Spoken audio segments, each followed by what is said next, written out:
चिराग जी, लगातार आप ये कहते रहे कि बिहार में सत्ता का समीकरण बदल सकता है, बिहार में मध्यावधि चुनाव हो सकते हैं। कल राबड़ी आवास पर हुई छापेमारी के बाद बिहार की राजनीति का घटनाक्रम भी कुछ बदला है। जेडीयू की बैठक हुई। ये भी खबरें सोशल मीडिया पर आती रही कि विधानमंडल दल की भी बैठक हो सकती है। नीतीश कुमार ने अपने विधायकों को और विधान पार्षदों को जो पटना से बाहर हैं उनको भी बुलाया है। सोशल मीडिया पर ये चीज़ें भी चल रही हैं, हालांकि हम इसकी पुष्टि नहीं करते, लेकिन लगातार और कई जब बड़े पत्रकारों से और कुछ नेताओं से हमारी बातचीत हुई तो नीतीश कुमार ने उस मीटिंग में ये कहा, जो चल रहा है सोशल मीडिया पर, कि मैं देश हित में कोई बड़ा फैसला लेने जा रहा हूँ या ले सकता हूँ, आप मानसिक रूप से तैयार रहें। क्या मतलब है इसका?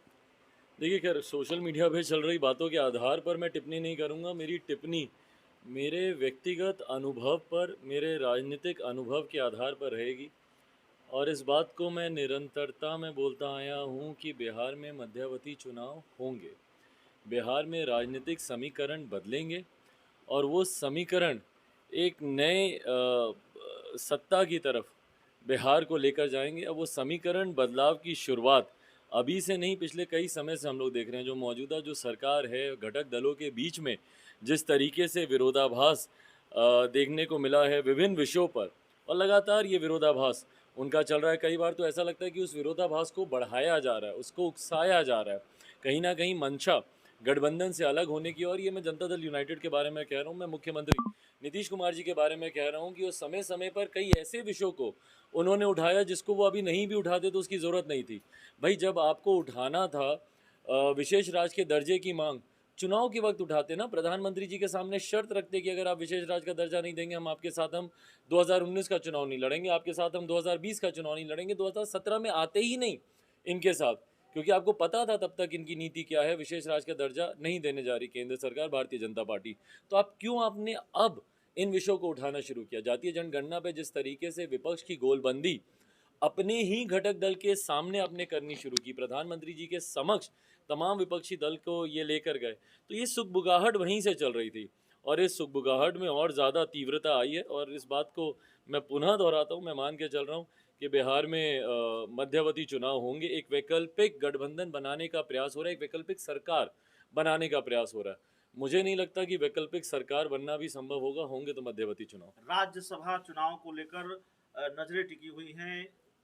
एक दो दिन जो है, कुछ घंटे बहुत महत्वपूर्ण हो सकते हैं, इसलिए नजरें टिकी हुई है, निगाहें टिकी हुई हैं। आरसीपी सिंह राज्यसभा जा रहे हैं, नहीं जा रहे हैं, 24 को नामांकन होना है, और नहीं जा रहे हैं तब भी घटनाक्रम में कुछ बदलाव हो सकता है, इस बात के कयास लगाए जा रहे हैं। जा रहे हैं तब भी घटनाक्रम बदल सकता है। आपके राजनीतिक अनुभव के आधार पर आपसे ये सवाल होगा कि क्या होता हुआ देख रहे, कम से कम इस मामले में? भाई, मुझे नहीं पता, और ना ही मैं इस चीज़ में मेरी कोई दिलचस्पी है। पूरी तरीके से जनता दल यूनाइटेड का इंटरनल मैटर है। उनके पास संख्या बल है, वो किसको भी राज्यसभा भेजना चाहें वो भेजें।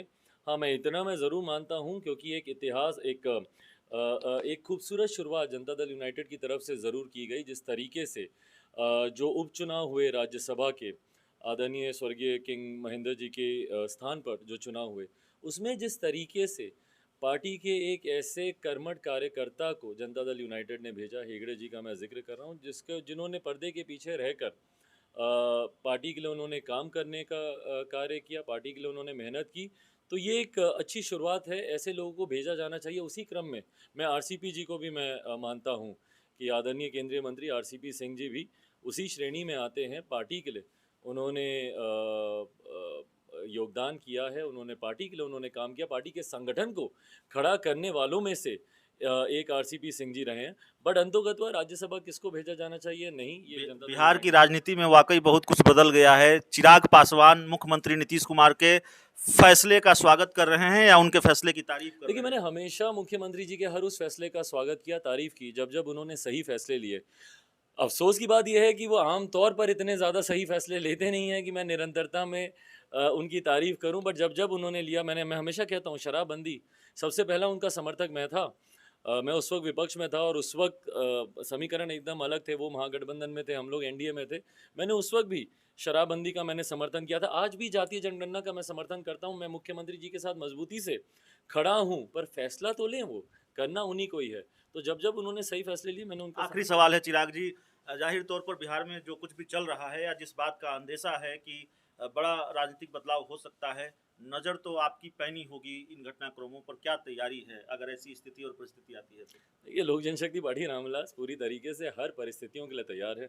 आप मेरे संगठन की तैयारी देखें, आप मेरे कार्यों की तैयारी देखें, आप मेरी कार्यशैली देखें, मेरे पार्टी के नेताओं की कार्यशैली देखें, जिस तरीके से संगठन को लेकर लगातार समीक्षाएं चल रही हैं, बैठकें हो रही हैं, हमारे विभिन्न प्रकोष्ठों के प्रदेश अध्यक्षों के द्वारा विभिन्न जिलों में लगातार कार्यक्रम हो रहे हैं। आज भी हम लोग वैशाली में थे, राजापाकर में हम लोगों ने एक युवा संवाद हमारे युवा प्रकोष्ठ के द्वारा किया गया, वो एक बहुत बड़ा भव्य कार्यक्रम था। तो जिस तरीके से संगठन को लेकर और जनता के बीच जाने को लेकर, तो लोक जनशक्ति पार्टी पूरी तरीके से चुनाव के लिए तैयार है, हर परिस्थिति के लिए तैयार है। पैनी नज़र मैं ज़रूर रखता हूँ। मेरे नेता आदरणीय रामविलास पासवान जी, उनका खून है मेरी रगों में, तो जिस तरीके से वो ऐसी किसी भी परिस्थिति के लिए हमेशा तैयार रहते थे, उसके लिए मैं भी तैयार हूँ।